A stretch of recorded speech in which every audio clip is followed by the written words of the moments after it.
हाँ तो मित्रों, हम जो पिछले वाले चैप्टर में बात कर रहे थे यानी पद परिचय की, उसमें हमने जो उसमें किया था यानी सर्वनाम का, उसके साथ में विशेषण का।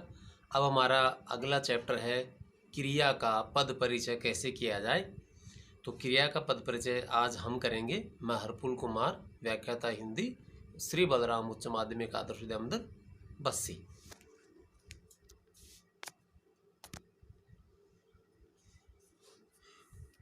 तो मित्रों, क्रिया का पद परिचय हम जब करेंगे तो इसकी हमें परिभाषा का और इसके प्रकारों का ज्ञान होना अति आवश्यक है।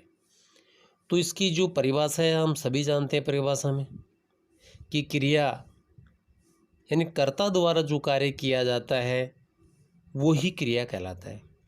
अब यदि इसके प्रकार माने तो प्रकार तो इसके काफ़ी होते हैं, लेकिन मुख्य प्रकार से हम दो ही प्रकार लेते हैं इसके, सकर्मक क्रिया और अकर्मक क्रिया। अब सकर्मक जो क्रिया होती है उसमें हम मानते हैं कि सकर्म यानी जिसमें कर्म सहित काम का बताया जाए। जैसे राम पुस्तक पढ़ रहा है तो पुस्तक क्या हो गया, कर्म हो गया, तो ये सकर्मक क्रिया हो गई। और अकर्मक में यदि माने तो उसमें कोई कर्म नहीं होता है, सारा भार केवल कर्ता पर ही पड़ता है। जैसे सीता नाचती है, तो इस प्रकार से अकर्मक क्रिया हो गई। ये हो गई इसकी साधारण बात। तो मैं यानी क्रिया का पद परिचय करेंगे तो क्रिया का पद परिचय करते समय हम किन किन बातों की जानकारी देनी चाहिए। तो एक बार वो बात तो मैं आपको पहले बता चुका कि हमें सबसे पहले पद परिचय करेंगे तो पद परिचय करने से पहले हमें ये ध्यान रखें कि उसका प्रकार तो हमें अवश्य बताना है। यदि हम प्रकार नहीं बता पाए तो अन्य जो काल है, लिंग है, वचन है, कर्ता से संबंध है, ये बताना हमारा यूं ही चला जाएगा। इसलिए इसका प्रकार तो हमें क्रिया का प्रकार यहाँ बताना है, हमें काल बताना है कि कौन से काल में है वाक्य, लिंग बताना है, वचन बताना है और कर्ता से हमारी क्रिया का संबंध बताना है। तो चलते हैं, चलो उदाहरणों पर। उदाहरण के द्वारा हम आराम से समझेंगे, ध्यान देंगे थोड़ा सा। तो इसका पहला उदाहरण मैं लेता हूँ, राधा गई है। तो राधा गई है, तो गई है इसमें क्रिया है, तो गई है क्रिया का हम लेते हैं तो ये हो गई अकर्मक क्रिया। लेकिन गई और है तो संयुक्त क्रिया भी मानेंगे इसको, तो अकर्मक क्रिया भी है और संयुक्त क्रिया भी है। और गई है तो ये हो गया भूतकाल में। राधा का लिंग क्या है, स्त्रीलिंग है। राधा एक है, एक वचन। और राधा जो करता है उसकी क्रिया है गई है।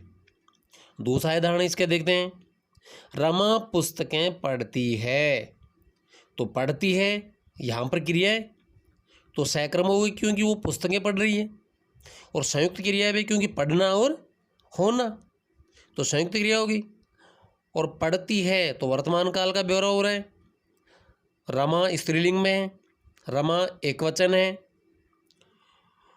और रमा कर्ता की यह क्रिया है। इसका तीसरा उदाहरण देखते हैं हम कि चीता दौड़ता है।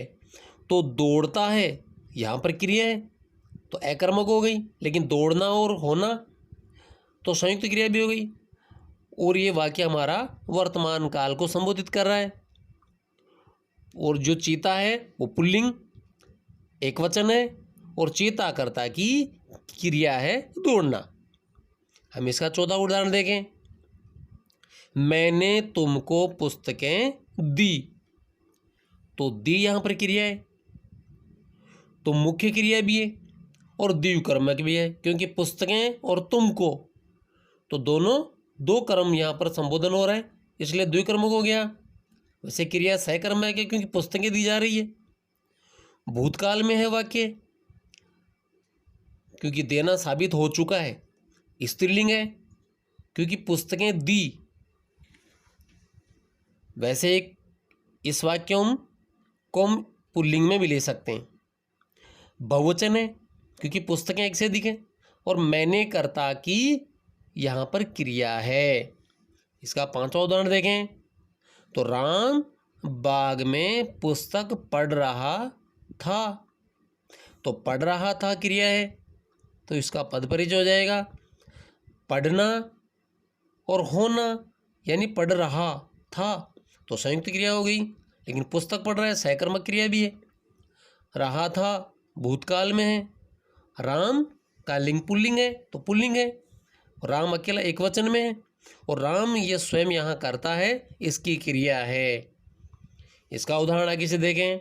यदि इसका छठा, तो सरपंच ने गांव में तालाब बनवाया, तो बनवाया यहाँ पर क्रिया हो गई।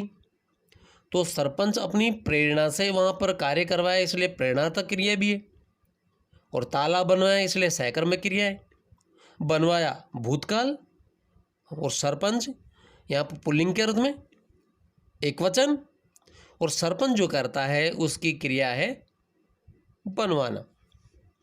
यहाँ पर सातवां उदाहरण देखें कि चंद्रभूषण दूध पीकर सो गया, तो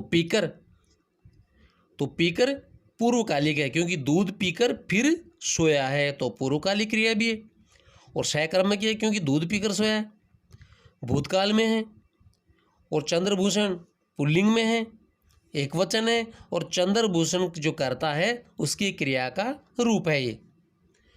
इसका जो अंतिम उदाहरण हम देखते हैं, आकाश में घनघोर घटाएं छा गई हैं, तो छा गई है इसकी क्रिया है। तो घनघोर घटाएं छाना एक प्रकार से अकर्मक क्रिया है, वर्तमान काल में आ रहा है और स्त्रीलिंग में आ रहा है, और हम इसको घटाएं छाना बहुवचन के रूप में है। तो भैया बहनों, हम इन उदाहरणों को, जो हमारे 8 उदाहरण हैं, इनको हम ध्यान से देखेंगे, और फिर भी कोई बात यदि आपको समझ में नहीं आई तो मुझे इसको मैसेज द्वारा पूछेंगे। धन्यवाद।